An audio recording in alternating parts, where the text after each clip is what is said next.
jeunesse na biso 4e génération et comme une génération mo mabe génération mo mabe net nga na âge na nga boye mwana lokwa nga obima na tata o akoki kobota ye avana na tata o akoki kobota ye na bara yo kapé soni te donc eza mabe eza ya biso yango oyo eza biso na biso suka ya makambo eleki bandeli mesiko oyo nde tango na biso lelo eza lelo don't have to wait till tomorrow poto kende liboso tia kondima likolo na nyonso ya koloba eza te mingi ya koloba eza te. Salut très chers abonnés de notre chaîne Yabiso Podcast TV. Pena souhaité bienvenue à l'émission Yabiso Lususu ya Mokolaelo. Lelo makamboze ya kobeba. Kaka ndenge maman Prudence Ngimbi autrement dit original.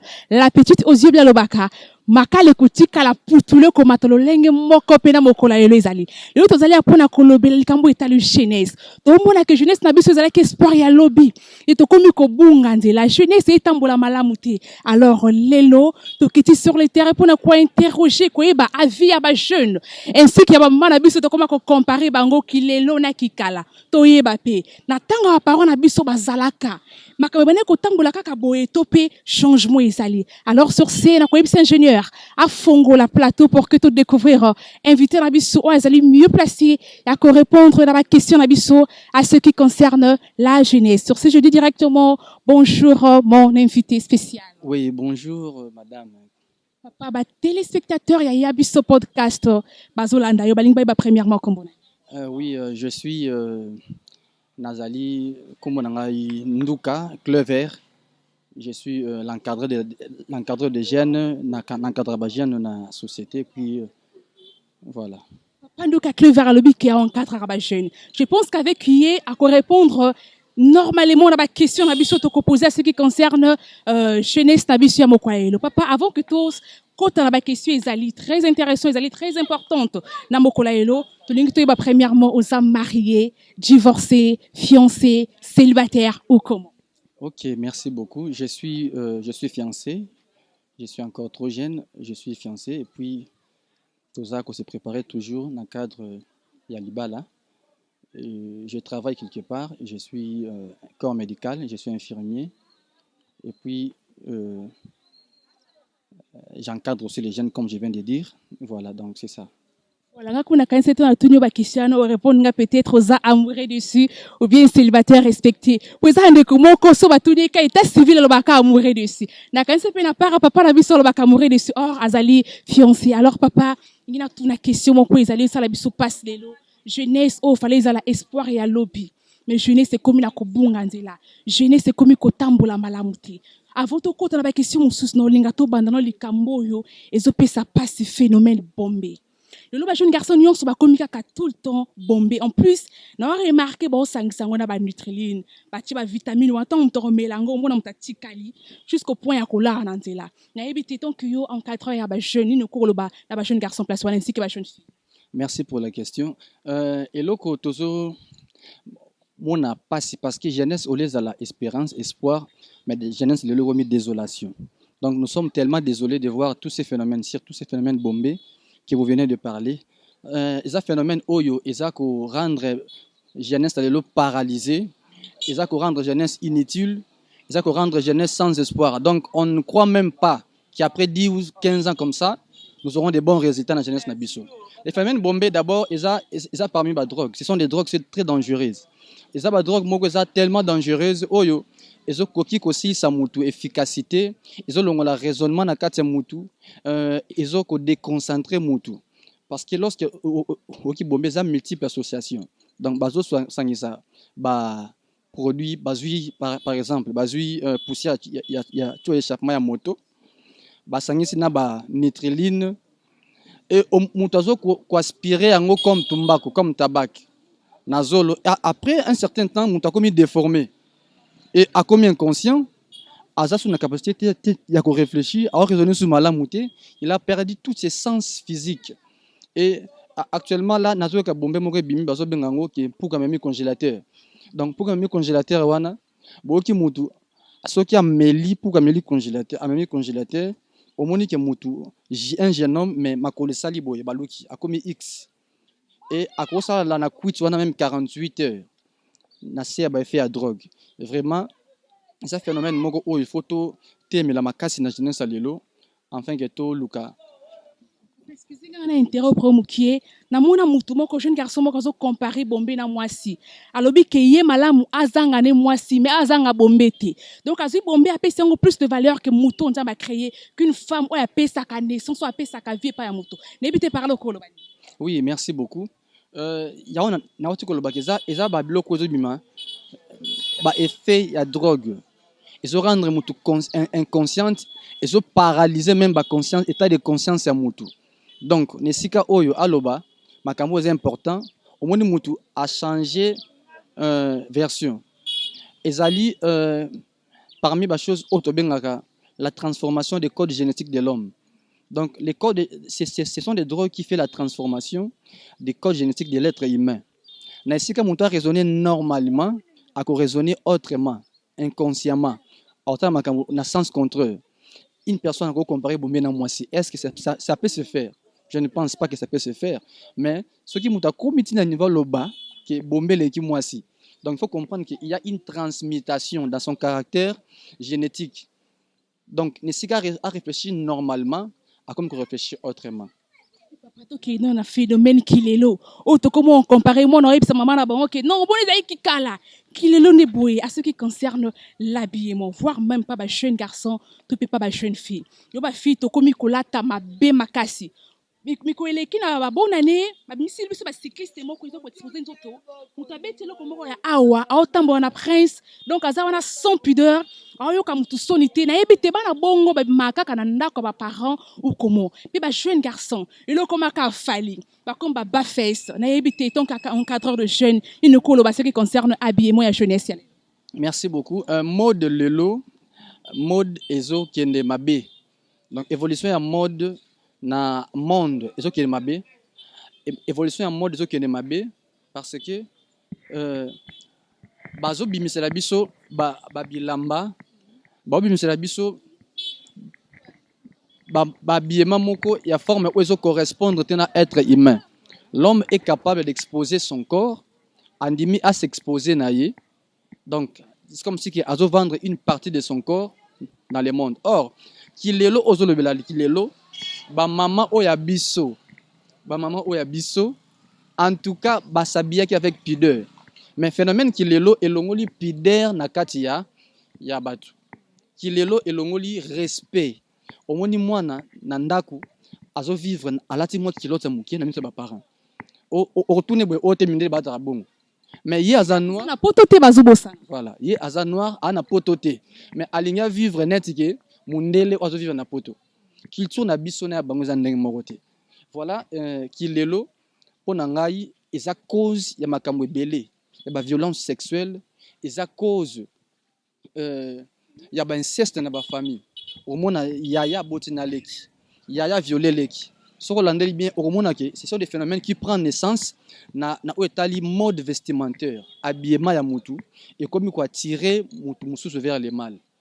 Donc en tout cas ce sont des phénomènes oyo eza ko honorer biso eza ko honorer jeunesse lelo te to ana posa to lutter contre biloko ba mode vestimentaire to lutter contre ba griffe misusu to lutter contre ba midem susu bilamba na ba grand marché to na ba modéliste misusu. Excusez-moi de n'interrompre. Alors par là na yebite to condamner ba parents na biso na banda kokomo poti bana wana balata kabilamba ya mabe ezo pesa lokumu te voir même na miso na bato to pe la miso nzambe na sûr que ba uta na banda komoko et puis babimi tu vas bima ndenge mwana ke ko tambola ba parents bazaka inconscient ou bien bazaka na conscience que mwana bimi alati mabe pona yebi une fille alata mabe déjà depuis kala et puis alors ba kenda kuna bango bagangela ye ayoka te ba yebi de kalata kanende ngwa donc pona ye eza bande kwa bibali basawana eza papa zawana olata yene kanende ngwa na yebi te à qui la faute ya ba parents na biso ou bien biso moko bana ndeto soyoka te. Merci beaucoup.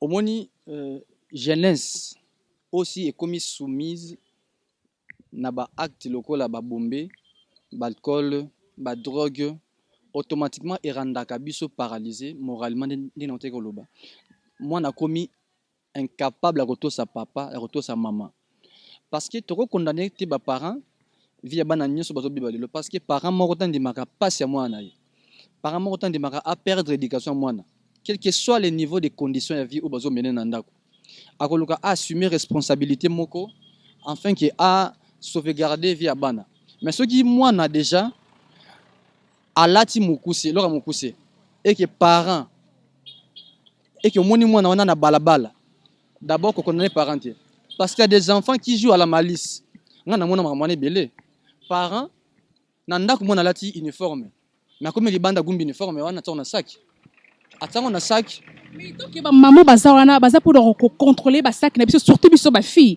les longa sont condamné ba parents moi qui est peut-être na cause à peine à réussir makamusus parce que les parents na biso contrôle comment qui est pourquoi aibi que moi na wana soka coincé peut-être moi na pied sous 1000 francs moi na wana soka a obligé que ça a été moi na peut c'est bon balamba funa ndakuti raison pour laquelle na remarqué ma bé comme kota makasi surtout na ngamu na biso ba fille raison pour laquelle moi que na condamné ba parents pourquoi parce que contrôle ou ba parents bazaki na ngo ya kala na remarqué ngo etika lisusu na bandakuti mwana komo obima roya pene lokwa sika ezaka na ndako mais parents yebité pourquoi pour contrôle ezati na yebité ko se défendre neni bisika bien parents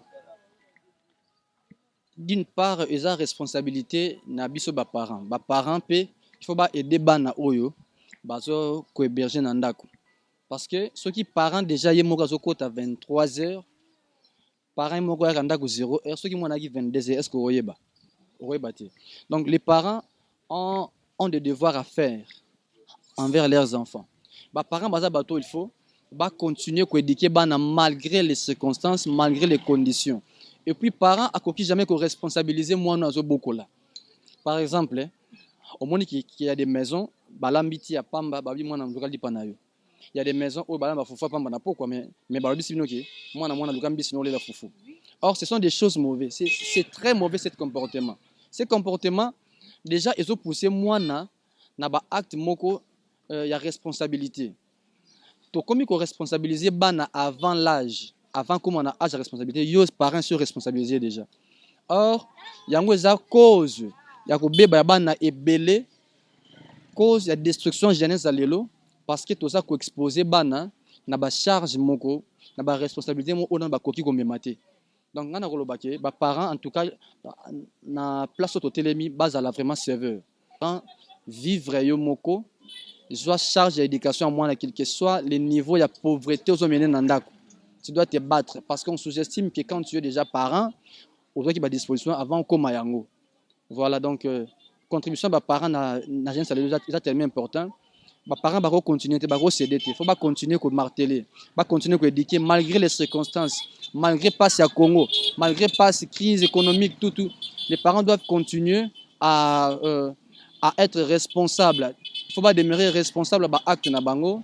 Activité na bango. Merci beaucoup. Très chers abonnés, n'assure que bino bozolanda encadrant ya ba jeune denga uti ko ba parents malgré ba difficulté à Congo, malgré pas si mais bo CDT, alors bo continuer ko éduquer bana et surtout biso bana basi. Il y a un adage qui dit éduquer une femme c'est éduquer toute une nation. Alors so boti kabiso bongo pour la mambo a lipe mona na tongo et bozo sunga biso te bozo détruire biso les contraires. To le to mona présent alors futur na biso to ebité. Ils ont bana msusu ya basi to pia mbali. Bozo maladie ya VIH na bas âge pourquoi watambola ki mabe pour parents bazala ki wana abana ko encourager il y a de femmes au batina rabana bona kata kindumba kende kaka ataza pa mukolo linge kaka pour qu'ils ont moyen de vivre ozu moi nos commissaires marchandises na yebite babilo kwa marque wana et ça vraiment malamuté sur scène nazo yebisa ba parents nyonso bozo vraiment ba responsabilité na bino pour na koyeba ko soutenir biso bana bino ainsi que maman le rachu aux ali moi si maman alors ba responsabilité na biso tant que ba femme et que sunga biso et que sunga jeunesse ya lobby pour que puisse al espoir koleka papa Clever alors tout le belamo que phénomène kuluna yo to mona ba jeune ba komika ko simba machete ngamo azaki victime ba kalanga na 20h batu bo leka ba kalenga heureusement ça na zaki na ngeza ba poche belé bazo ngambongo te mende ko to zaki ne bazo 2 téléphones heure ni de 20h puis on a qui n'a remarqué ata ba kale ba bazana ba sala intervention te donc phénomène oui qu'il est le yangwana donc phénomène kuluna et place makasi na kati surtout au moya ba jeune garçon akomika simba le shade ola ta perruque no boy otambo eloko no moko moza l'est donc ma boko milai na biloko bato na yebite tant que jeune locaux la yo à ce qui concerne le phénomène kuluna olobanen. Merci beaucoup. En ce qui concerne le phénomène Kuluna, Kuluna Otozomona, Eza Makamboyo, Eza que s'est passé dans le monde actuellement. Eza na Congo te, mais seulement dose nango na Congo leki makasi. Dose ya Kuluna na Congo eleki. Et lorsque Tozomona, déjà un jeune homme, ou Azana Makasa Lugambongo, par exemple, Azana a 25 ans, 18 ans, 19 ans, il est encore fort. Il peut aller à la recherche de faire quelque chose, à cause de la commerce, ça l'activité, beaucoup de mer bêta. Mais Azo Robeta ngote. Les gens en question, Azana Posa Azwa, du coup, sans pourtant forcer les choses. Phénomène Kuluna, ils ont fait partie d'un élément où ils ont ma jeunesse, et ils ont ma pays dans sécurité. Donc, cause nango makasi, ils ont l'alcoolisme, n'a drogue. Quelqu'un déjà qui prend l'alcool, qui prend les drogues, à cause ça foncer rapidement, parce qu'une personne ou déjà mais les drogues, à comme nanzala, azana force stock que l'occasion bon, à comme na posa, azwa bon et l'oralia mbalamoko. Alors pour que moulaïté, il faut caler na balbala, il faut binda asalabu abebisa, aboto lazokisa, azwa téléphone à mutu, en sorte que ateka vivre. Donc c'est un phénomène moko oyo, ils ont détruit ba jeune na biso makasi. Et puis ils ont détruit l'éducation, l'environnement. Bon, on a quartier comme une base, hein, limitation qui est banangam ou bakatra ngam wanate. Il y a obaro qui est kunate. Ma belende maka. Li kamba ma bele voilà. En sorte ma bele bazo la paix à bangote. Balumbo ma batika ma bele obakufa. Mais bango commande li kamba ma bele. Et par là, ils ont j'arrive à conflit, jusqu'à ce que boromona quartier comme jaune rouge. Donc bato ngambo bo bakokata ngambo te bato ya bakokata kunate. Tout ça eza cause naissance nango na base ya ba drogue ya biloko bato bazomela ba jeune bazomela baza ko ça fonctionne na ba état moko d'extase pour simba machete bimana balabala les sous pas cité pour menacer muto sous pas cité et même jeune ko menacer papa aboti a menacer maman a bati que ça malédiction azo bati a beti même na balabala a beti même na ndako babanga ki faille mobima parce que simba machete. En tout cas ça phénomène où faut faire face nango to lutter contre ngo biso ba jeune en étant l'encadreur de jeunes tozo sala tout tozo faire face na ba biloko boye to mekampe ko longa ba situation ba phénomène kuluna na ba quartier na ba venir vraiment nzambe asunga biso sokité et ça passe. Maman Judith Basunga, maman sociale. Maman moka makasi balobi atika mutako tibite patika nyonga mutute maman Judith Basunga, maman sociale. Il est maman ya grand joueur Nathan Kuna na France. Donc joueur à makasi oyo nani kuna. Donc il est pas na ye coup d'œil et ratakate. Donc bi directement na poto maman Judith Basunga na pesio mote na lelo ya trop. Alors papa Clever, azo remarqué biso ba jeune fille to lingi plus ko linga bato basimba ba machette. Donc, tu évites tout le monde vieux à la un peu trop bien, bah faciliter les kakebele au comment. Puis na éviter conseil nini. Au copé ça la vie sur ma jeune fille. Au to landa bato ba simba machette.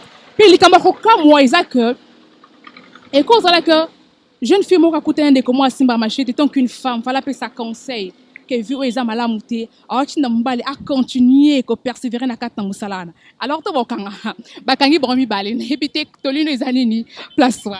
Merci beaucoup. D'abord, on a insisté na auto bengi manque de conscience et encore manque de quoi faire, manque de l'éducation aussi. Moi c'est oyo pas aza bien éduqué, ils a passé pour à quoi y en a ba situation ndingwana alinga muta machette. Une femme par exemple, vous êtes là, vous êtes une jeune fille, une jeune femme qui se prépare pour demain. Je ne pense pas qu'un influent Goya, comme Simba Machette, c'est pratiquement impossible. Et d'ailleurs, pour s'approcher d'abord à Zobang. Mais pourquoi je nomme Simba Machette, fois qu'il y a une jeune fille Moko, puis la jeune fille Wana Balingi Bata Machette? C'est parce que, à se sentir sécurisé. À se sentir sécurisé dans l'endroit où Azali, dans le milieu Azali, et puis que ceux qui n'ont pas na sécurité za passe pour mutu simba na balabala Azali za passe pour mutu menacer na nzela moi ça gêne moi ça général moi c'est à capo, moi c'est à 0D, moi c'est à 00. Donc tant déjà on t'a vu renommé wana pour la femme ils a honneur mongo boy. Or ce sont des honneurs qui cachent des déshonneurs derrière ça. Donc les jeunes femmes doivent ses responsabilités. Nous sommes les éléments de base, ils ont fuite éducation. Ce qui est éducation déjà ils en a fuite. Éducation ils ont qui est bien l'enfant la fille n'est pas bien éduquée, à retomber toutefois dans le phénomène à boy. Et ensuite et encore des filles d'aujourd'hui, baza batomo balingi ba vie de luxe, aligné à vivre comme si azasia bonga comme si aza mutumo boy déjà makamosi simbakala. Et du fait que quand on a kalarabato il les téléphones Android au papa zo somba nanda côté il y a kalarabato about 100 000 il 50 000 pour lui déjà c'est une bonne chose à moni que moto azo en charge or azolia ba bien mal acquis mbongo moko eza mal acquis eza na ba source à mabe donc la fille ne voit pas de danger OK eko kangaye ba kangina mobali yango et puis atie ba parents na danger atie famille na danger et puis à perdre réputation dans le quartier. Mais comme les jeunes filles sont trop assoiffées d'argent, bah, comme tellement assoiffées d'argent, assoiffées des habits, des téléphones Android, toutes ces choses, bah, iPhone, fatambola nango. Mon tour fois ça les fort about la iPhone a ça y est. À des fois je me suis responsable mais à cause au cocaté, qu'on soit mêlé iPhone, il y a mon amabe. Il faut le kaka muto wana about la iPhone about le iPhone a ça y est. Vraiment donc bah jeune fille baza tellement assoiffée d'argent, baza une maîtrise et puis ça fruit il y a éducation. En tout cas il faut ba luka ba to bongisa place wana yango éducation et ça il oyo il faut toko ko CCT l'état faut en charge d'éducation ba parents nanda ko ba église ba biso ba encadrer des jeunes il faut to continuer ko éduquer bana quel que soit l'âge quel que soit niveau ba commune. Merci beaucoup, Papa Clever. Mais l'homme de Dieu, Gédéon Basunga, a ebisenga sokutena Papa Clever. Tunelanga enanu. Pourquoi les lots, banaki les lots, ton cadre à jeunesse, balingi beaucoup plus qu'on a entouré na bateau. Or, entourage baby saka. Le nord remarqué, bat bakoma na ba bastel. Balingi beaucoup plus qu'on a na ba groupe moko boye. Au moins, azaki ni mona naku. Et après avoir commis côte na groupe moko, moi na pas comme simbalichet. Moi na pas comme ko finga ba enchir moko eza que ceux qui parents yo qui ont akangi mato. Alors moi nazo bangate. À ce qui concerne l'entourage, Papa Clever encadre ya jeunesse. Otalisa balandi na biso ya podcast ainsi que mon boss Roni Malundama et boss Yannick Malundama otalisa bango donc je ni les ali tango mwana ami kotisi na kat entourage moko songo. Merci beaucoup. Même ceux qui toujours mken na Bible comme ça question ti pas musa na Nzambe abi fouiller les mauvais compagnons donc tokima ba compagnon ya mabe. Or entourage ça ko faire partie déjà ba mauvaise compagnie.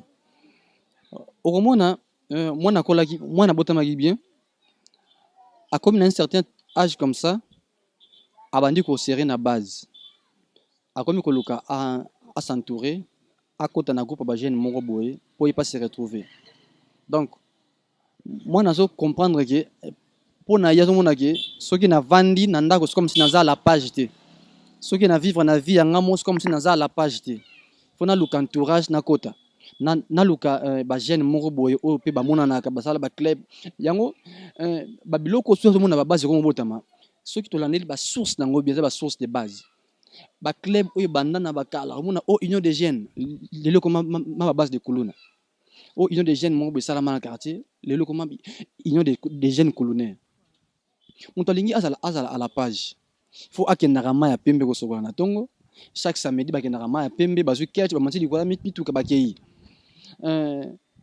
azoe baté danger ni nazo courir comme ta likola catch wana si atambola azoe baté danger ni nazo courir ko kende na ma ya pembe ko sokola na entourage wazanango parce que l'entourage d'abord ceux qui ont bien été ils ont sali réputation na yo et puis la réputation de ta famille deux ils ont corrompre moral na yo ils ont même sa personnalité donc ta personnalité ta morale devient corrompue donc il faut comprendre loko lorsque vous vendez na bato mabe vous comprendre mabe lorsque vous vendez na peine bato bien même la Bible dit que celui qui fréquente les sages devient sage.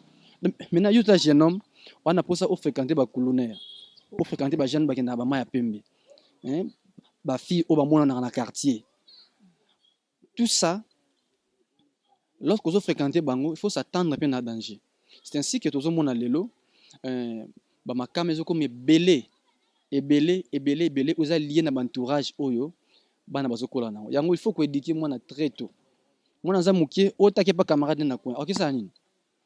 Ba parents bazala trop lâcheté, bazala vraiment serré. Moi na ko o azap otava na pas camarade ne kona. Tout commence par là. Éducation bandara dès le bas âge. Donc il faut commencer dès le bas âge afin que moi na kola ndingwana. Ba biso sok to zuma ngola ko kola na kimia, c'est parce que ba parents bazala qui très sévère envers biso.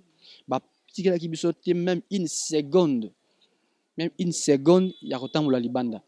Voilà pourquoi aujourd'hui nous sommes ce que nous sommes aujourd'hui et nous encadrons aussi la jeunesse. En tout cas, nous avons nos parents, pardon, parce que flèche nyoso et qu'on retombe vers Bango. Donc, bazala vraiment na souci wana, la lâcheté, trop lâcheté te na vie. Comme aux parents, il faut se responsabiliser. Prenez des décisions à temps qu'il faut, afin que tout sauver jeunesse. Ozomata na mikolezoya. Oui, balandi na bisi ya podcast non to sollicité. Lelo tozana papa Clever à l'occasion 4 ans ya jeune. Yende azali mieux placé ya kolobela biso makambo nyonso etali jeunesse. Na ya mabene ya malamu to tika ete to coincé donc ngana ye to kabona sikote. Alors papa Clever, il y a une question ce qui concerne ma chanson. Normalement, ma chanson, ma chanson, ils allaient éduquer masse. Mais les gens ont remarqué, dans ce podcast, bon, excusez, on a glissé quelques chansons. Oui, ça, là, vraiment bientôt. Moi, moi, nazo yemba ngo parents mieux que les soni. Par exemple, les chansons, moi, ba yemba, na yo qui pose ça kofi belo comme moi sucre. Na chanson, mususu ba yemba, longwani ya mata mutu munene na yebite eza ko éduquer mas par rapport à quoi ndeko muka yembi soki libolongo ezo sonner très mal donc eza ba chanson moko eza soko zo yeba parents zawana mwana azali bien éduqué ko yemba chanson marque na te devant parents na ye mais lelo jeunesse ya lelo ezali ko yemba banzembo marque yana sans qu'on se rendre compte que parents zawana topé maman mutu musu zawana pour lelo koma ka muta bota onde parents na yo or na kala biso tonto zalaka na temps wana ezala que ba parents ba otalisa bana maman azana aja mama na yo aza mama na yo ya azana aja yano aza yana mais le comment le contraire au mona mutu azo manquer maman ko na nzela obota ngati alors c'est vraiment très douloureux abilo ko marque wana papa Clever en 4 ans ya ba jeune ina yeba alors topé loko nini ko talisa na ba konza mboka na biso pona makambo etali ba chanson za ko éduquer bana na loko bon côté ngana yeba ki bébé moko ali risque je salue en passant ayokela ko finga mutu munene na nzembo longwani ya mata mutu munene mwana comme so sali likamoko comme kaka itu inene pourquoi nzembo nde la kisi ko finga olengi wana alors na yebiti lobanu ko yebisa ba konza mboka na biso à ce qui concerne les chansons. Merci beaucoup pour la question. Je pense que le gouvernement n'a point où ils ont na rosala. Ils ont vraiment un rôle très important à jouer dans la musique congolaise, la musique d'aujourd'hui. Le ministre Nabiso, batali média, batali makamoza art, en tout cas faut pas marteler d'un point de vue où ils allaient il y a musique parce que actuellement parmi les choses qui détruisent la jeunesse d'aujourd'hui, nous avons des musiques non éducatives, des chansons non éducatives. Ozoka ba décaler zobeta. Décaler lana origine, lana ba parole, mtami na décaler. Vraiment c'est honteux. Autour de l'obang nzembo muntodo azo parvenir ko finga. Or tout ce que moi déjà ouazana 2 ans, 3 ans déjà capable à retenir quelque chose dans mutu. Azo ka moana tala mutu munene na kata nzembo. Et à répéter en gros le cinéma intermental na yo. Tout 1+1 non 1+1 égale combien 2. Tout en bande école primaire, écoute avant toute ta classe. Si les lots et na mitu na biso. Et rien n'empêche que nzembo au moins na yoki à répéter en toute la vie. Rien n'empêche. Rien n'empêche une vidéo au moins natali na nzembo na télévision à kende ko pratiquer en toi là ta bongo. Donc, en tout cas, nous devons éveiller. Les gouvernements doivent vraiment éveiller. Na où etali, ba chanson, na ba diffusion, ya ba vidéo, ya ba clip télévisé. Bon, je diviser ba clip télévisé, oyo, ils ont vraiment utilité pour la jeunesse. Oh, ils ont vraiment importante pour la jeunesse. Le gouvernement, il faut émarteler, ministre des médias en tout cas, il faut marteler place au Tozolobela. La musique doit être contrôlée. comment boko lekisa nzembo net libolongo na télévision. Voilà, ça sent très mal. Bon lekisa yango na télévision et puis bato bazo mbango. Or chanson avant bima et passera d'abord par kuna. Il faut ba origine la chanson na yebi na kala. Ba boya même ba frère il faut que ça ça ba bon sous parce que ba yembaki ba bilo mo boye et a bien na kati. Mais lelo souté na yebi album mo ko ngaki bima na tanga ba ba ki on dit au féminin. Mais bimate ba télé C'est un BPD hein. télé melango bimate à ce temps là à l'époque mais lelo et sous toute chanson est autorisée.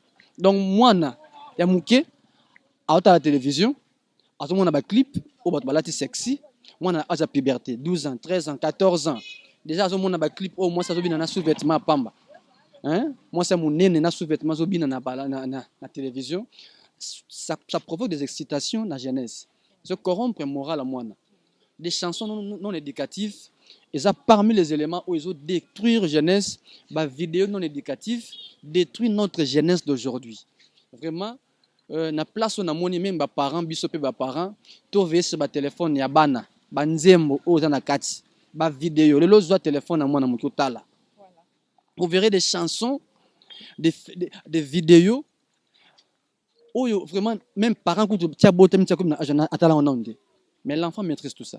Excusez-moi papa Clever na kato mo lobo muke. Alors le lopi don remarquer au moins que moi na bimate moi na malamu. Alors ça l'hypocrisie dans nos parents ba yebika que moi na zara malamu donc azo garder que virginité na ye. Or na téléphone moi na sia beba. Le lopi ko buzo ba na remarquer comment ça m'a beaucoup plus na internet. Sur ce na yebité. To yebisa ba parents ba pekisa ba na téléphone ou bien comment?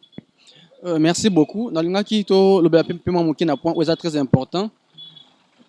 Merci pour tout chango sur l'évolution de la technologie. Notre technologie d'aujourd'hui évolue très mal.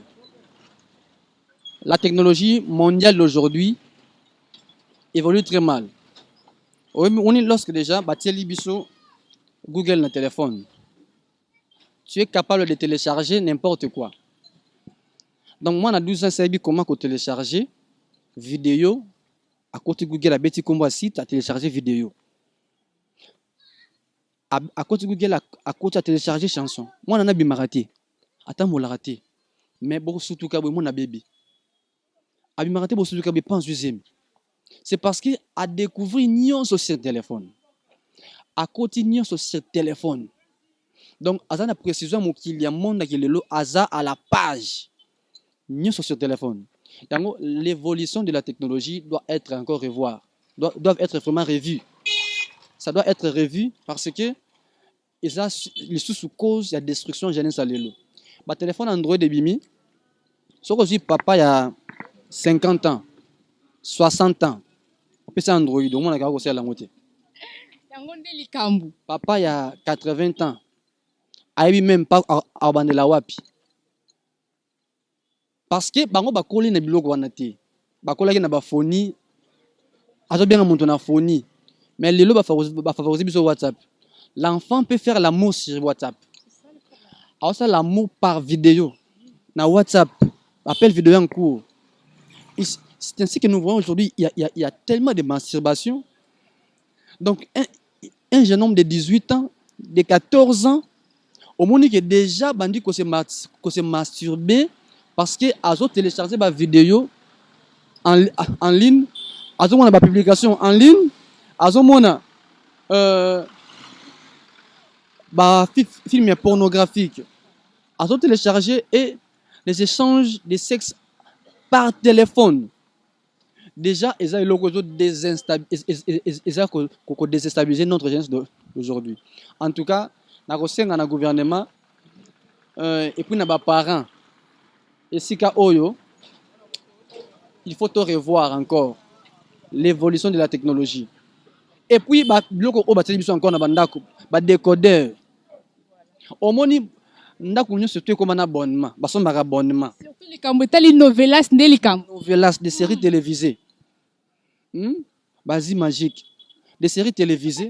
Non, remarquez peut-être na dessin animé, ba comment pesa na ba biso to boyi ba série alors en ce qui concerne ba dessin animé to lobani. Oui, donc la technologie veut imposer aux jeunes hommes, aux jeunes garçons que tout peut être fait tout est possible, il n'y a pas les péchés, il n'y a pas les dangers. Parce que déjà, ce que tu as dit, dans dessin animé, ils ont les camicolo dans la télévision. C'est miraculeuse. Aujourd'hui, les défis balingani, comme ils mourir. Et puis, ils s'embrassent dans la télévision. Toutes ces choses, et ça, semence moko ya mabene mento bano ba otalango. Souvent bana batalango tuna banda ko miraculeuse na Piwi TV. Or, Babylone bon ekoki ko ta diffuser pour sauvegarder l'éducation de nos jeunes enfants.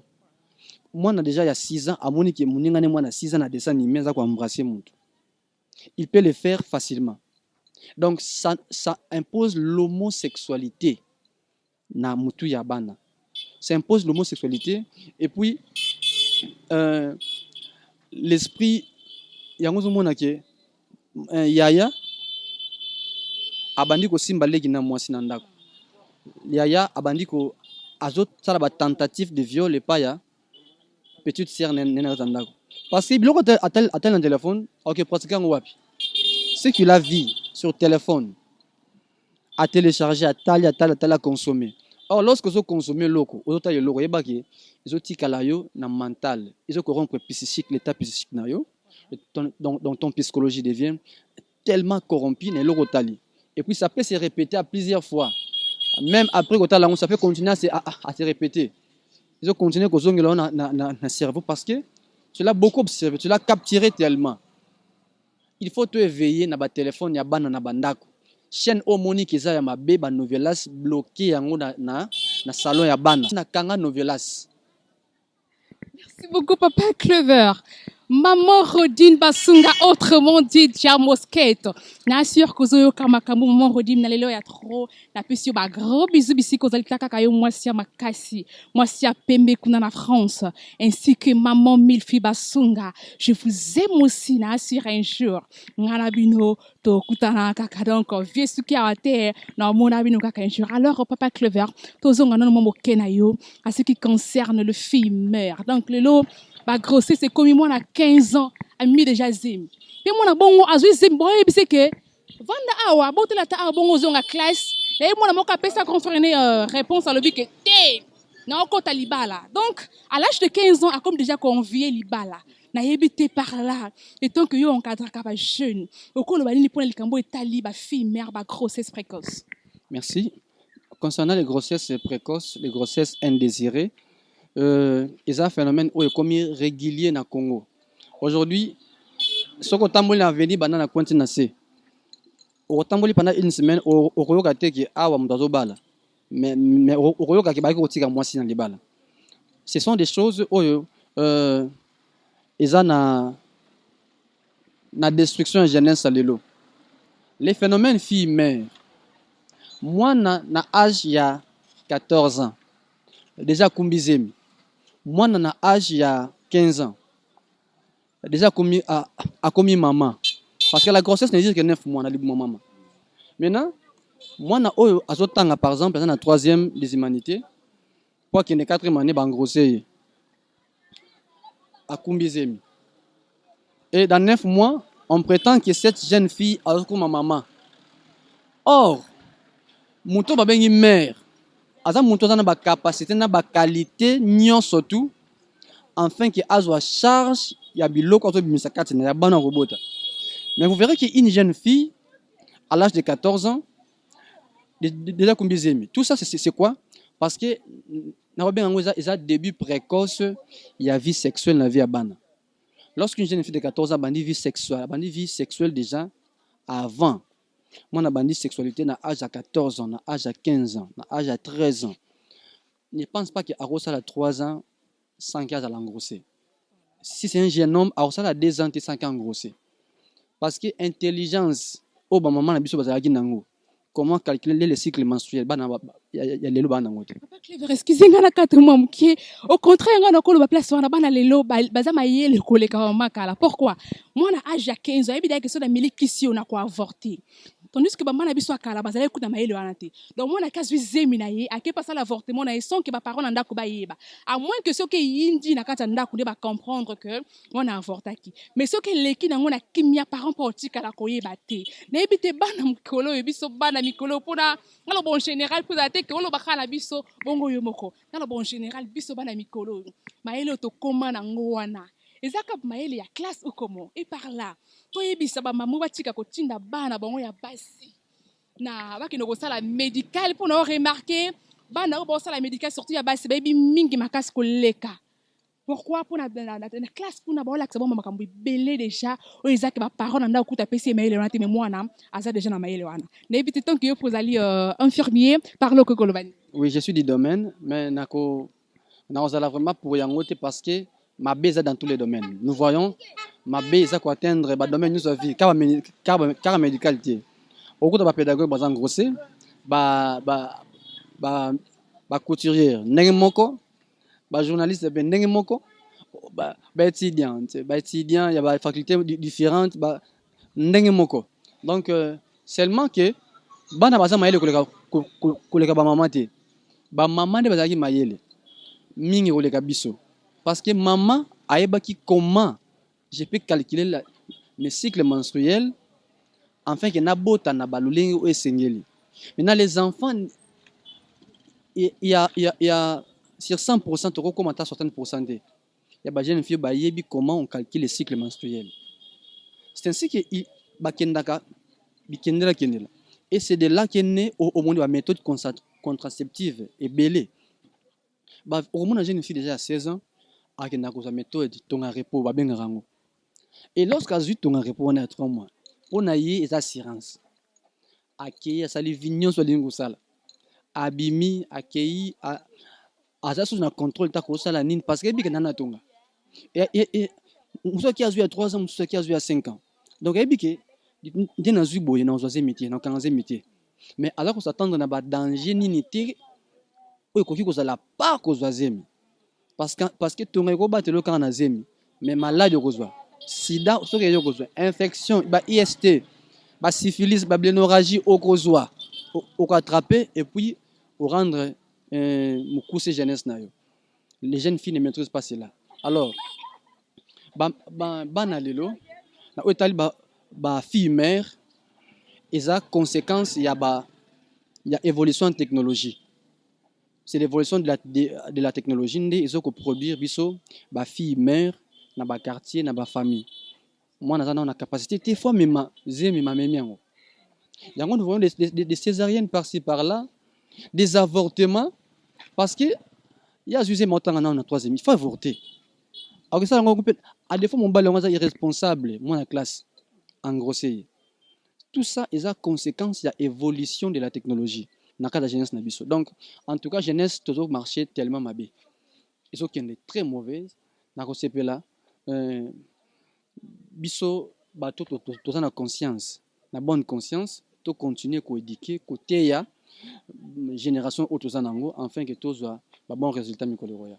Merci beaucoup, Papa Clever. Alors, on s'est là, tout glisser, moi, les cambos, moquer le quoi, te font déjà parenthèse, à ce qui concerne Batonga Repo, au Bafi, Bato Zoua quand des ordres. Moi, m'ta beau tité maqué qu'on soit Tonga Repo. On est là, âge de boué 15 ans, 16 ans, 14 ans, et ça l'a vraiment passé. Alors, on s'est là, t'as la caméra, pour que t'as les sana, fille, ainsi que maman na biso, o etali conséquences ya batonga repos ba jeune fille to zula ka bizula ka to zuika pour que to se protéger na grossesse.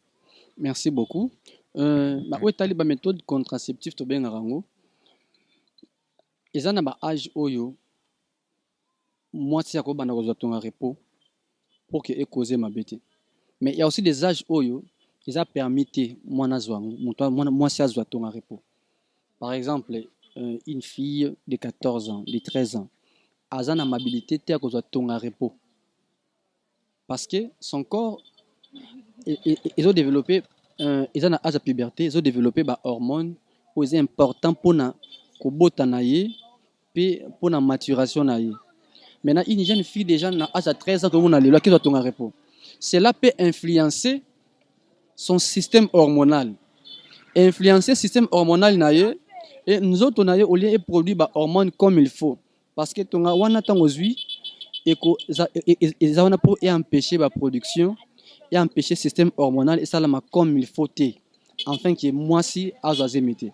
Maintenant lorsque les gens na âge wana na 13 ans tant que ba hormones za ko se produit ko se reproduit na nzoto il y a que azutonga repos automatiquement ko na défaillance hormonale à la longue et ko causer tort na robota na ye yango mona lelo to na ba cause belé ba kyste folliculaire au mona 15 ba ki ko coopérer ni au kyste ovarienne moi na 16 ans au kyste ovarienne kyste pas sur libre comment ça se fait c'est parce que et ça ba conséquence biloko bana bazo banda avant l'âge avant l'âge en sorte que à se préserver na zemi moko boy na grossesse nzokande et ça zemete mais à part zemi ba conséquence dango à ko subir en après.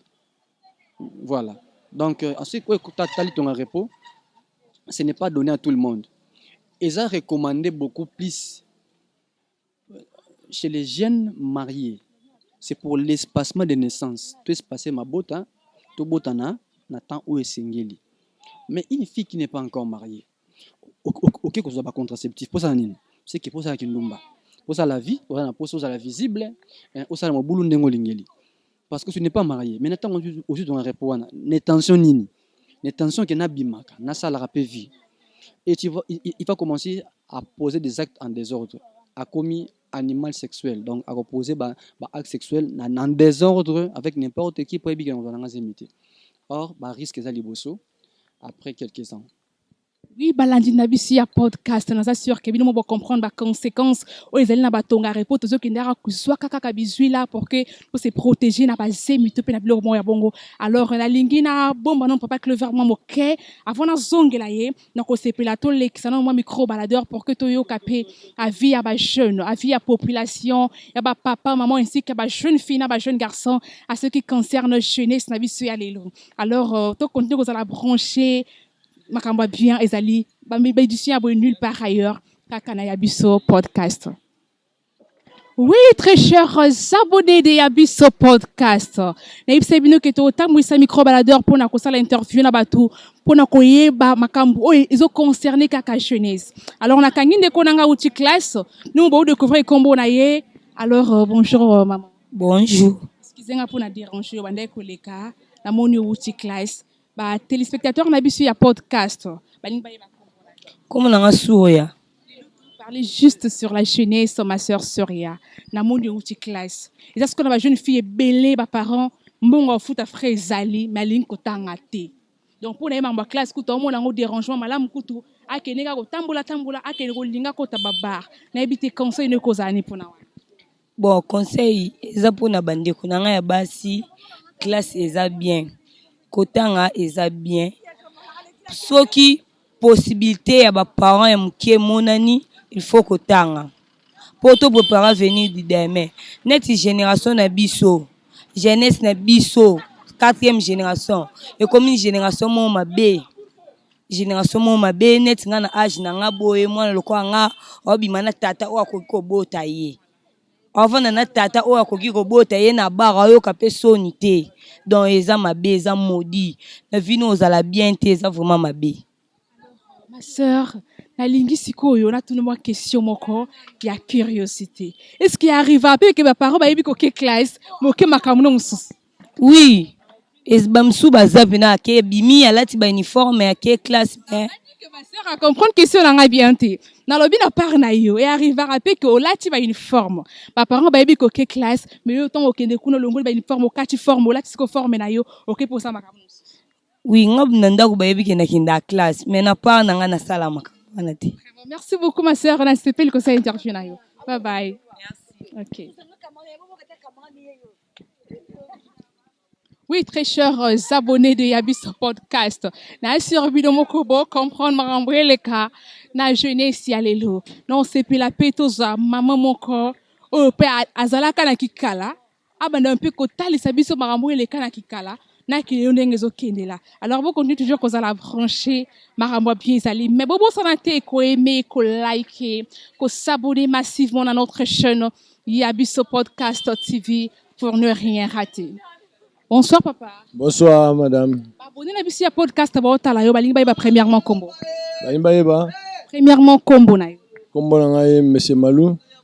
Papa Malou, papa tomoni yo awa, c'est sûr que te dérange moi mkie, mais le maman les kambo tozo lobela, ezali makambo etali jeunesse. To remarquer ba jeune na biso, ba lingi musala te. Mais azawana kaka pour ce que mutabima ki na tongo tango koya vie pesanga 500.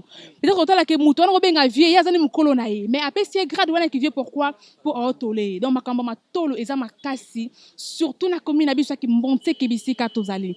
Na éviter na part na yo papa. Est-ce que ça lo esengo boti mwana moka mobile lobi lobi comme jeune garçon, fala luka po sunga yo ma commune na ye tolère ko tolé na ye batu. Na éviter na part no kolo bani papa. Bon, premièrement, on a sali constat pour la bagène à l'élo. Aola mugana tongo, azo mela ba whisky, azo mela ba bangi. Donc azo songer même pas na musala.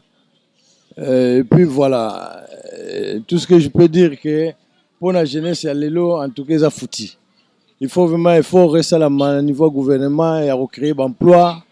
Et puis koluka moi place mo ya kosala recyclage pona ba jeune ba ko kosala ba ko yekola musala pour musala maboko eza venir à lobby. Merci beaucoup papa. Papa lobby que jeunesse ya lelo eza vraiment foutu. Alors papa inina yeba.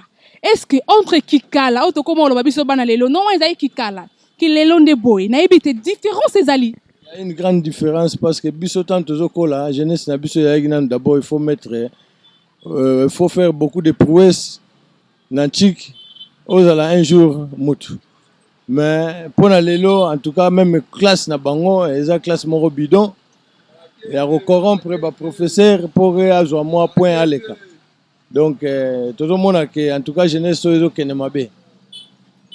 Merci beaucoup papa, mais tant que yo papa conseil nini ko pesa na ba jeune ainsi que na ba boni na biso nyonso ya podcast sans oublier aussi maman le Rachou azolanda notre maman la patronne maman vanda na ngwenda na yo maman le Rachou azolanda yo aza besoin ma conseil moko ko sunga jeunesse na nzela. Bon pour na conseil na roloko na pesa conseil pour ba petit lelo balina bango yo ka biso ba botité. Donc en tout cas il faut passer l'effort ya royer ko la même moi musala na bango pour na avenir na bango lobby mais koza la bandi ya romela ba bangi ba whisky pour na en tout cas na pesi bango conseil que un jour et causer bango tort na cirrhose des fois. Merci beaucoup papa boye ba ke biloko tomela kawana pona kilelo papa lobby un jour et que causer les bino tort pour na cirrhose de foie. Alors la santé n'a pas de prix. To ko la combattre la santé on ma pesi tongo zana makasi yeba ko la makasi wana pona koluka pona ko préparer ezali futur na yo. Ko gaspiller un hôtel lelo pour que lobby na futur na yo koma ke non no komo ko loka kinga. Ezaka ka pona ndoko wana na église na biso lelo. O mona ke innocent ba tout vu que mona ka zana mpiaka ani na suki ya pembe na ye avant na ane mawa ba komo kange ndoki pourquoi ndoka yo moko ne o mitambwisaki mabe maboko na biloko batu et baby c'est le futur et puis ba noko ba komi ba accuser alors ba tata moi c'est ba komi ba mandoki pourquoi pour na yo moko o détruisa qui jeunesse tayo alors balandia podcast ce n'est pas fini baby c'est bino na podcast donc bango likolo kino na suka ba jeune garçon ainsi que ba jeune fille likambo etali jeunesse ezo sala pasi éducation à parole bazo pesa biso ba tozo lokate to continuer ko tambwisa micro bala dire mais bobo sanate tozala ki bongo na invité na biso papa Clever ko zongela ye pour na ba question estikali sur ces beaux contenus que vous allez toujours brancher. Très chers abonnés de notre chaîne Yabiso podcast. Na longo na papa na esigo pa ya mama parce que mande ba bota kabiso bangonde ba ibi passe il y a 9 mois. Alors maman voilà que na ba question vous sous to ba non na mbote puis se présenter pour que balandi na biso ya podcast pas comprendre bonsoir maman. Bonsoir maman. Ba biso comme puis balandi na biso ba yeba. Comme ranga Safi Lokasa. Safi. Maman lelo, tout le likambo est à la jeunesse. Na yebi tozo remarqué que jeunesse na bino ki kala, na ki lelo, na yebi tozo remarqué différence sur na kati. Biso bana lelo to lingi koyoka te. Bana lelo to sa ba n'importe quoi. Mais ba makala nazo remarqué que na ton na bino discipline ezalaki. Lelo ba jeune garçon ba comme komi pesa na ba bombe. Ba jeune garçon ba comme komi pesa na milango, ba jeune fille alingi li pape bimi ye pe façon bango. Alors tongo tinga makaka ngai pe il faut na zanango etinda bana mabe. Na ebite tonko yo mama okolo banini pona makambo. Ya ezo tu biso tozo mituna eza malade moko ba bwaki na mboka to eza kindoki moko ye na kati ya mboka po bana ya basi bakomi mabe bana mibali bakomi mabe tolongoli bana basi tolongoli bana mibali te bana nyonso bakomi mabe okotala mwana azokobanda nanu na lelo biso tozalaki mwana mobali asimbo libele boyeme mokome pa mama mama nini yango basi binga libele basi mabele nange koya minene ozobanga pa mabele koya minene eloko tozoremarke pa bana basi na kala tango biso tozalaki mwana mobali moto akoya chez bino note yo kokende chez bango mais sikoyo bana basi bakoma kolonga na ndako ya bapara baza kokende ndako ya bana mibali po mwana mobali asala nini eske tabana na pondu batiango esika moko me bachisi mais sikoyo tango yo tabamoni pondu akosala nini akosakanela yango alors bana na biso ya basi nyonso bazali susu na mwana oyo bakoloba komona mwana oyo akokisa ata 17 baviolete aza te na kati ya kisasa bana nyonso babebi bana nyonso vedire mwana moko tokoki kolongola na kati ya bana na biso nyonso aza te bana basi bakomi bana mabe bakomi kolongola na bandako ya bamama na bango bakokende koluka mibali nzala esali ye ake chez mobali mais ntango oyokeki chez mobali obebisi vi na yo mama singa na kata omukie alors bino ba parents to mwana zobima na ndako soit ne lamba moko eza que ezopesa lokumu te na miso ya batu parents za na ndako tiki mwana bimi to poza ki na ndako mwana ke pa mobali na ebiti place wana maman o se défendre ndeni bo mwana kabiso te ou bien boti kabiso to kolukila binombo bon lokola ngane na ye na weze boy est-ce que mwana oyo azosala ou bien mwana omoni sikoto bino bana bakomi na mayele koleka biso bato akala tozaka na mayele te mwana moko mpe akokende ngiringiri boye na mama moko mpe akokende ngiringiri boye abungi mais bino bana ya sikoyo ko oso oyebi tous les communes nyonso mwana ala azwi elamba na kati ya akende classe azwi elamba ya malamu ya mabe atie na kati lela okomi na classe alongoli elamba wana azwi elamba na ya mabe alati mais na quartier babankaka mama wana mais na balabala mwana azosala des ordres tokofinga ka mama te mais biso ba mama kala tofingaka te tobengaka ka mwana wana soki aza na mato ya koyoka yo omeki koteya ye soki ayoki yo mais biso bana kala tozaka koyokela mama baninga na nzela mai ntango mama ozoke na mama na mai mama mutu azoteya mwana na ye ma conseil wana mama nazopesa ekoti yo posa ye na misala yango mais lelo te mama mwana moki kutu soko otelanga nini yango ozotelanga nini yango ilo nyango ya mabe na kosala yango asala yango nako la génération ya lelo toyebi te soki ezali kisi soki ezali kaka bandako ya baeglise oyo ekomi ebele moto oyobebisa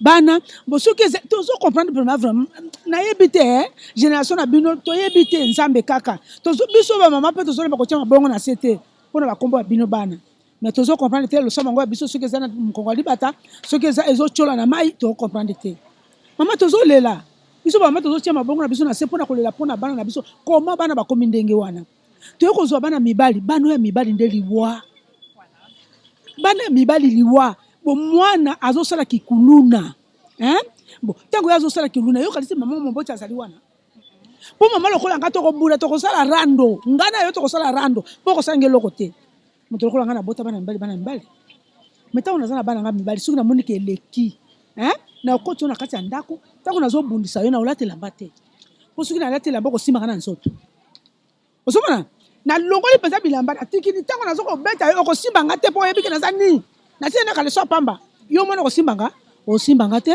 mais discipline ezokota mais ata bongo mama tozokoka kaka te ya bimi na libanda akosala makambo ya desordre na ye asongi na kati akosala makambo ya desordre na ye alors biso bamama ya jesus soki mwana osali ndenge wana nakozwela polisi na peso na la polisi mpo nga moboti na ndako lokola nakoki te na peso kameme na leta le mosusu leta akokorige yo mais eloko nini tozomona na leta lelo opesi mwana yo moko na volonté na yo moko bakomi susu kuna bakamani baluki mbongo bake bafuteli mwana na mbongo abimi bon éducation nini mwana akoyokola ngai so na kati ya ndako orke biso tozali bato mibale nga mama soki napesi éducation na ndako nakoki te nakopesa na leta soki leta nde akopesa discipline ya suka tozaka komona ntango ya mobutu awa kingabo na bobengaka kingabo ozalaka nde esika bazala kopesa bana discipline yo mama otindi mwana na poka na 18h kingabo akokanga ye mais yo moto otindi mwana omosikisi na kata mwa mokie lelo mpe tolobela makambo ya letango omona kotindi mwana mpona discipline ye moko nanu policier akomi kolinga mwana yo na place ya éduke akomi ke so tolinge na biso kaka non ça bon zong ça bon mona otini mona pour que abeta mo foué pour mona zonga na tout droit ma commission ko baby c'est le moins davantage na yebite mo liloba siko yango na lobi awani na lobi ke l'état siko muta komi ko baby sa biso ozomona l'état komi ko boma biso pour nini tango na pesi mwana pour l'état arranger ye hein mais siko na komi siko na l'état ko to baby si lisusu siko tango l'état baby si ale mwana na tango ko zonga na ndako ko langa lisusu ayo ko langa lisusu te nde eloko ezoboma biso yango wana oke na mokili ezali bapara nde totindaka bana na klasi bapesi éducation na klasi nga mpe para mpe naza na éducation nazopesa ale na ekole mpe bazopesa mwana éducation mais sikoyo obebi kutu soki opesi kutu mwana leta nde obebisi kutu mwana osomana soki obebisi mwana sikoyo soki olobi kotinde na village nde ake kosala kutu ya grave kutu koleko oyo asalaki yo na kisasa c'est que l'état aoboma biso l'état kote wana en tout cas brek apart l'état azoboma biso po biso tozopesa bana opesi mpenza mwana ona leta boye leta ake kuna asali na lolenge na ye ntango mwana na kozoka na ndako akoyokola kutu lisu te akomi kobuka porte ya ndako akomi kobuka ndako yo paro akomi kokima siko biso tozokima toya bamindele te ntango tozokima nakomi fanzere ti bo mwana wana kaka lememe mwana nakozula susu baninga na ye baye kobuka ndako c'est que l'été sika wana ayeba kobongisa po l'état ne muto azali tata ayeba kobongisa po mboka etambola tout droit comment l'état koki kolemba na bakuluna comment l'état koki kosala kindumba totaki yango na ba 80 ntango tokoma tozalaka na ba 80 tomonaka bana basi nini ndenge bakufaka na kolongola bazemi bon ntango papa ayaki alobi mwana mwasi akolongola zemi akosala nini akoku est ce que bazemi bazali suki balongo bana baso bazali kosala kindumba esaka nini ekitaka mais biso topesi na mosala na biso na leta nazali tata ya se ya nzambe ya se mais leta yango azoboma biso population azoboma biso baboti biso okimela wapi toana esika okimela te mama mpo na génération oyo ya bino biso bapara toana esika kokimela te po leta nde azali loboko ya mobali mais leta déjà arraché biso. Merci beaucoup maman Safinga pena profiter koyebisa na gouvernement na biso en tout cas boté la biso les Cambo et le comment que parents du mwana tina société pour que mwana kende ko akende ko éducation maro kuna au mona que bango mo so ba policier ba komi ko lingai lelo ba policier ba komi ko coopérer beaucoup plus na ba kuluna au mona que kuluna azo kaleo na nzela abimisi arme wana aziongo wapi par contre na biso boté la biso les Cambo en plus c'est traka serena profiter koloba nyonso le comme matumoli adoka teti nyoko abimisi mosisa ngape na profiter koloba et le comment que omona kuluna kaleo azumundu ka sa nini abimisi lio arme babimisi be clair na bombo tambo na bango ba komi ko nyoko la ba jeune garçon makasi omona ba innocent voilà ba innocent bazo prier ba procasser pourquoi innocent mobo aibine lo côté bakangi soit disant kuluna tandis que bakuluna belé l'état yemo ka yebi ke baza bakuluna osani o garder bango yango pezo sunga jeunesse ata mokete papa marquant mad in London na pesio mbote bisiko zalina sur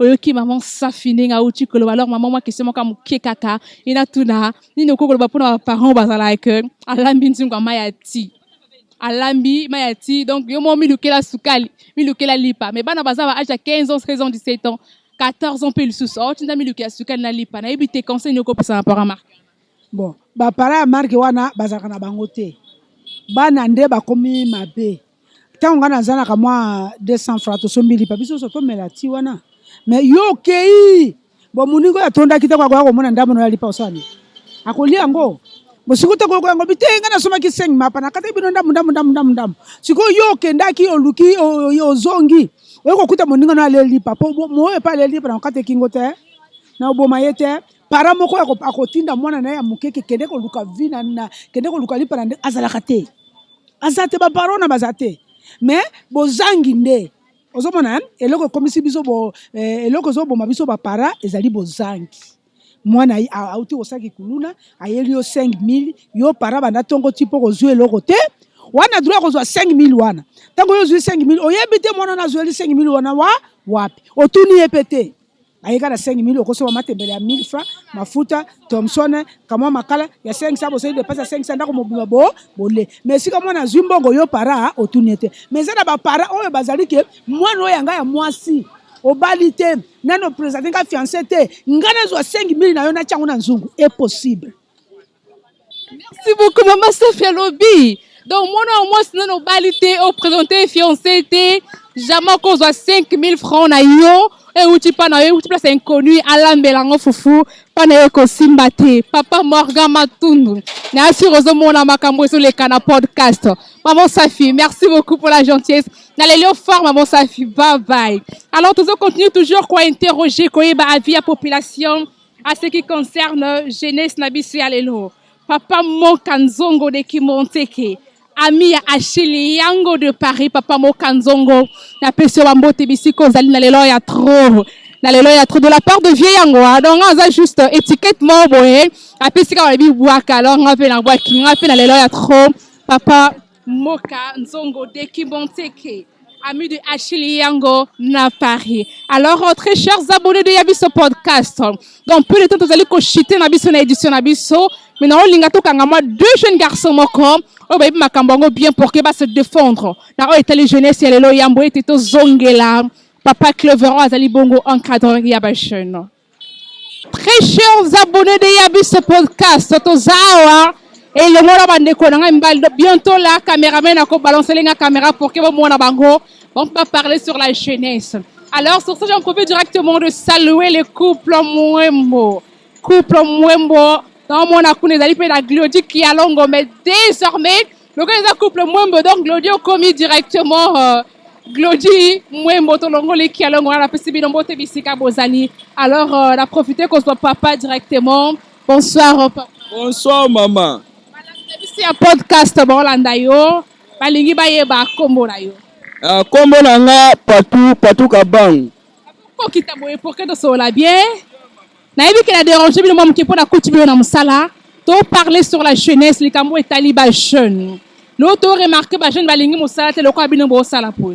Donc azawana pona kotole. Na yebi te na part na yo tant que jeune okolo banili pona les kambo etali jeunesse.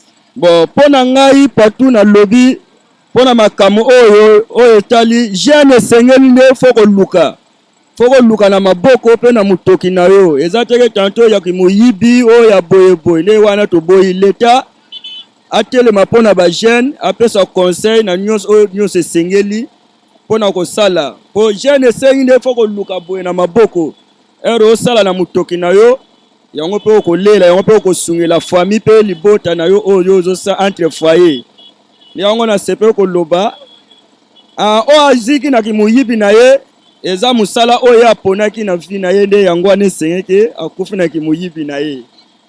Merci beaucoup papa. Alors maman Natacha basunga mwasi apembe ayebisenga sokuti jeune moko pena osala musala tunelanga ye nani. Est-ce que avant sala musala ni na melaka oyo koza ke pese makasi ya osala musala na ye. Donc là on melaka peut-être moi question moi. Bon na biso nde na sala bo kwado na mela eloko te. Bon na koza mo capable ko meta shimboki mais jamais ko mela we ba masanga o nini eza bien te. Yango moto sala musala motivation ya boulot moi eloko makazo na posa ko mela ko koma na pokwa moi tibo na yo meli olale lipongi. Lingo ta la caméra alors l'auto remarqué phénomène bombé yango les an impact ya makais.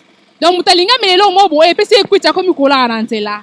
Et à part ça phénomène kuluna ezio en plare makas na ville na biso ya Kinshasa. Donc je nyosa komi kolinga vi na facilité azana gilet na poche azana machette mo boya grimacer mutu pour que muta bisambongo apesa ye. Na ebite na part na yo étant que jeune conseil nyoko pesa la bande ko ya marque wana.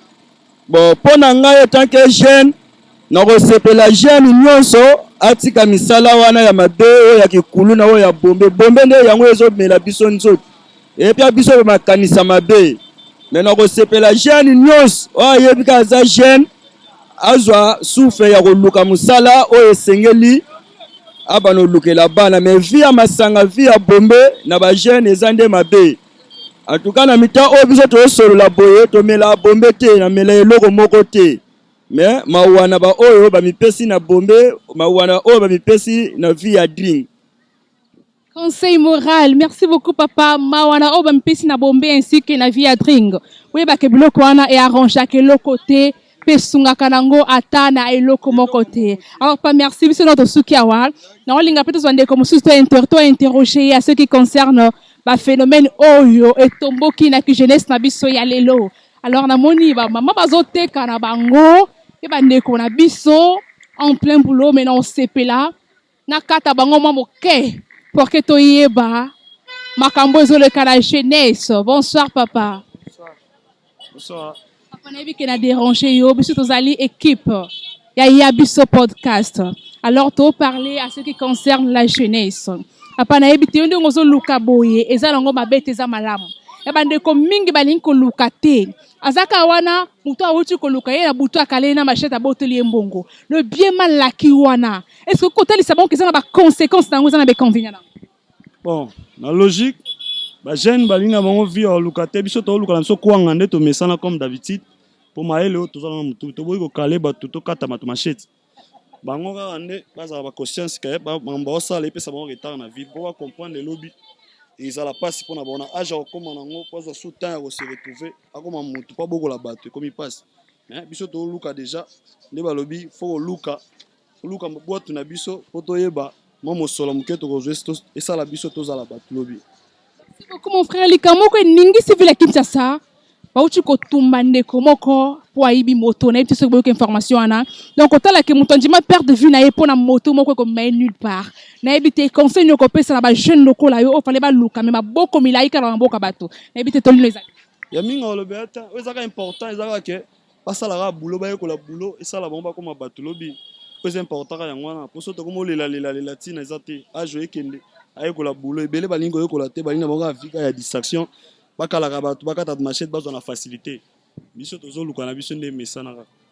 beaucoup mon frère. Je suis sûr que moi de connaissance n'enga lobby que boye kola boulot Moussa les ali papa la maman.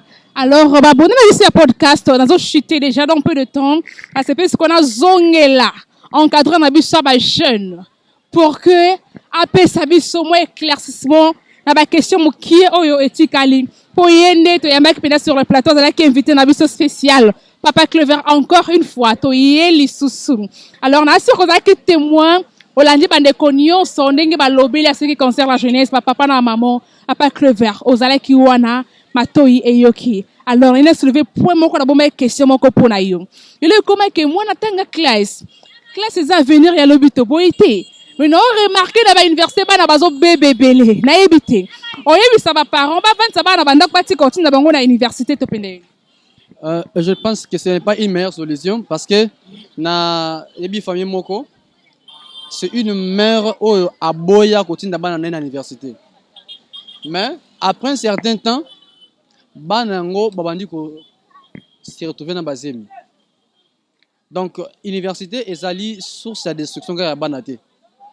Mais ce qui détruit la jeunesse na niveau universitaire ezanini. Eza d'abord moi na o ake université il faut akende na idée ya kotanga mais ye ake ko s'introduire ake na idée ya koluka mbongo déjà moi na oli akende la kotanga comme na idée ki fona somba sila bisinga moko fona sala boy fona zongo la boy déjà azana facilité nyonso to ya kobeba et parce que en dehors ya kobeba tout le monde ba science occulte na kati koti na université ba loge moi na ketanga message se retrouver ba kota na kata loge donc ngana ko beta un peu cette moqué tout dépend de la conscience ya yo muto ke kotanga na université donc il faut être conscient na oyo kendeli po sala na ke ko luka nini na ke ko sala nini na niveau universitaire na kendeli problème nini est-ce que na ke ko luka mbongo na ke na ba groupe parce que moni omoni ba école ozomona ba université ozomona okuta toute catégorie ya personnalité na kati okuta ba homme sérieux ba jeune moins sérieux ba jeune très sérieux ba jeune baza ba délinquant ba brigand okuta toute catégorie maintenant tout dépend maintenant ya yo muto kei na kati ya domaine wana OK pour ça la nini est-ce que na ke ko apprendre auto na ke pona kota na bekiri tobi université mo awa ke na sango mabe nini ista isa passe le mona c'est na ista boto na ba engagé parce que ba génération oyo lekaki wana ista isa makama be trop ba bunda bakala mituka batumba ba mituka donc et réputé et ça les réputation et comme si université mal réputée nzoka ndeza eza université mais za batu o ba okina université Donc toi qui me remarqué que mutu aza ne délinquant aza voyou mais à s'inscrire na instant enfin que asala kikulu qui voyou na bien qui banditisme na bien. Voilà un peu les conditions oyo mais université en soi abebisa mutu te parce que nous sommes des universitaires to les kana wana mais to bebate pourquoi parce que to kendaki ko tanga classe na sérieux université eza place ya koluka mbongo te eza place ya kosala connaissance te eza place ya koluka succès te eza place ya kosala loyenge te mais eza place oyo tozolaka mature afin que ozala mutu na avenir à lobby mais soki déjà mutu yo okende na université po tanga okende na idée ke na luka mbongo na mitangisa wana ko mabe place wana en tout cas faut mutu oke kotanga nde ezo dépendre na conscience na ye na jeunesse alelo. Merci beaucoup, Papa Clever. Il y a un problème, il y a conscience. N'enge Papa Clever a outu koloba. Alors, sur scène, a profité pour saluer directement Papa Zola Bernard de New York. Diaspora lourd en dollars, Papa Zola Bernard de New York. La question beauté de la part de Vieyango. Papa, diaspora de lourd en New York. Donc, Papa Zola Bernard n'a pas si en beauté. Oui, balandi na bisi ya podcast. Na sur bo ki Papa Clever nenga outu koloba kezali kambo ya conscience. Non mutna mutakenda akenda ka université na ye pona koluka que a gagné vu lobby. Oyebi ke classe to na tangi ko sunganga pona lobby to ke université pona koluka mbongo. To ke université pona osaba 2 heures moko inutile. Ba parents ba misambongo ebele poto tanga ba yebi le pourquoi. Alors on a profité directement ko saluer Papa Zola Bernard de New York. Diaspora lourd en dollars. Diaspora lourd en dollars, Papa Zola Bernard. La passion beauté de la part du vieil Angoto. C'est la pété mon abat dollar ango. Et ça abisso bientôt la kakayo, Papa Zola Bernard. Diaspora lourd en dollars. Alors, la zone, il s'est pas invité l'anga Papa Clever. Pour que atali ça va jeune. Après ça, moi, conseil, moukie, na makamounion, so uchi koloba wa, à ce qui concerne la jeunesse congolaise, Papa Clever. Moi, Toli na yo ekosala bien, ekosala vraiment la nepsa podcast trop bien ainsi que ba jeune nyonso ba kolanda édition mokola. Merci beaucoup pour atterrir na nyonso to na moni ki otambosi micro ba jeune ba lobby ba maman ba papa ba pesa ba contribution na ko atterrir ne loro moko comme contribution il y a d'abord ya liboso il faut to soutenir ba jeune o baza ba entrepreneur pour que mona un jeune homme aso cascade ba net comme ndeko to moni awa asa kwado a rencontré beaucoup de difficultés en étant quado. Mais à ta chaîne, où il y a tandis que Belé Baza Libanda, Baza va désordre Bakuluna. Monsieur Natumuna, mécanicien, ça non trop jeune. Maman paye à ça, ça non trop jeune. Donc, ça veut dire il faut te soutenir d'abord Batoa Boye. Au moment où tu as ça la boye, mais Batak ça se fout les Makasi. Batoa l'été, paye, bas dérangement, tout consort. Vraiment to sunga bango te to encourageara bango na ba conseil to encourageara bango pendant que bazali na idée ya kosala et pona ba oyo baza ba délinquant déjà na kosenga na gouvernement pe na ba parents to mekampe ko récupérer to meka ko éduquer ko rééduquer disons parce que muto a raté éducation na ndaku à cause de l'école au raté en école à cause de l'église au raton d'église au cause de la société ou aux alliés. Donc, le gouvernement peut avoir en charge à éduquer bana, comme baboti, comme enseignant, comme tout. Donc, to bandela, to éduquer, to l'embâter. Na autre phénomène kuluna, bombe en tout cas, et ça phénomène ya ko tolérer na RDC. Parce que se rendre biso ba inapte, il faut ba condamner yango en acte. Ba condamné bazuyo na badiloko wana na bombe bazuyo na ba diamba na ba drogue ba condamné et puis na kosenga na gouvernement a matisa ba taxe concernant ba produits alcooliques importés ba importation des produits alcooliques au coût de ba maison ba plein na whisky ba teka ba whisky est importé mais ngana kosenga ba matisa ba taxe na bango en sorte que ba comme incapable de refuser la taxe wana pour que consommation et ba produits alcooliques et diminuer la RDC. La production est bagène, ba mec un peu qu'on veille. Na ba frontière ya kati kuna. Ba mec un peu qu'on veille. En tout cas, to éveiller enfin que to mec un peu qu'on diminuer. Pour ça pas c'est possible mais to diminuer to wana ya ba délinquant na mboka na biso. to diminuer to ya banditisme ya bavoyeutisme na kati ya RDC.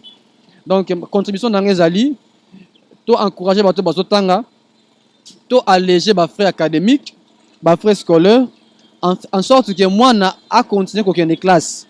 Du fait quand on va un peu na ndaku, azomona makama be na quartier a okota kaka. Donc to meka un peu ko bongisa place wana, ko kitsa ba frais scolaires, ba frais académiques ezala un peu revu, en sorte que to meka ko assurer éducation ya génération autozali pour nazo banga. Parce que nazo banga après 25 ans, après 30 ans, banani bako remplacer na gouvernement. To baga pamba ki ba papa wana bana bavana ba poste ba nuni ba longwa te. Mais tata wana soka longwa na poste. Jeune oza compétent ni ba na poste tata wana longwa. Yangonde likambu papa Clever. Voilà. Donc to longola kaka ba tata wana bongo te aussi longtemps que nanu tozi ba successeur na bango te. Donc ba successeur za nde biso oyo. Génération oyo. Maintenant génération za na ba faillite. To ki amisu ba beza pourri, eza ko pola, eza ko beba. Ba renommement na ba façon nyo so ba ligné parce que eza o bazomona. Donc, en tout cas, l'éducation est là au centre de toutes choses, afin que tout meka ko rabaisser tout, il y a banditisme, tout il y a voyeutisme, tout il y a paresse na kati ya RDC, et ensuite tout meka un peu ko soulever aux ali tout aux ali il y a ba bons citoyens, toi serait pas venir afin que mboka monsieur Liboso. Merci beaucoup. Voilà, Balandina Bissi à podcast, c'était mon invité spécial. Papa Clever, autrement appelé Labyrinthe. Abo Kimbela bongo na l'état congolais. O meka un peu kota no makamba tax o ya ba whisky ya maramunion so zali ko baby sa ba jeune. O meka un peu ko la de la pona ko sauver génération na biso ya lelo to comme na biso pratiquement na suka ya édition na biso ya mokolo lelo. Alors bobo sanate ko s'abonner massivement à notre chaîne Yabiso Podcaster TV. Vous pouvez peut-être ko like, ko aimer l'émission pour na ko encourager biso ainsi que ba critique na vidéo et ça la geto bongi samusala. Alors on a profité directement ko saluer toute mon équipe technique. Nazo mona vieyango mon vieux que j'aime bien, papa social. Vieyango Arthur la pession mbote alors il y a trop.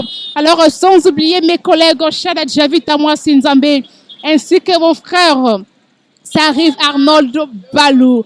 Le garçon simple.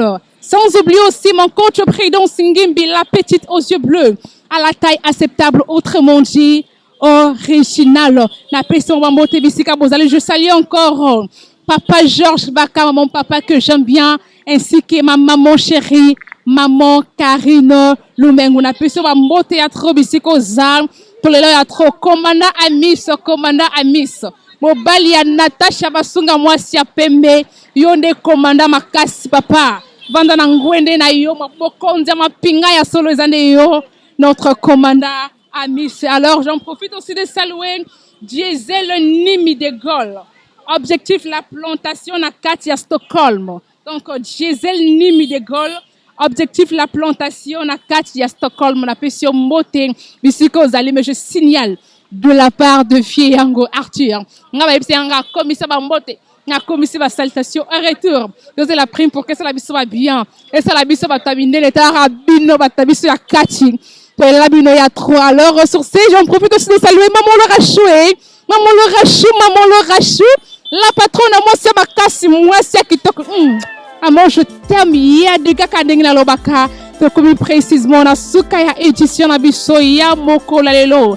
Ba chers abonnés la biso nyonso to linga bino mingi bionde bosala biso poto za 100 bilo toza eloko te, raison pour laquelle que la bino ya trop la remerciement nanga et pas invité nanga à disposer qui tona ye papa Clever Nduka, autrement dit Labyrinthe. Papa nalelo ya trop. Merci beaucoup pour la patience, merci beaucoup pour la tona yo pesinga podcast et le lieu tellement. Alors portez-vous bien, on se retrouve dans un nouveau numéro.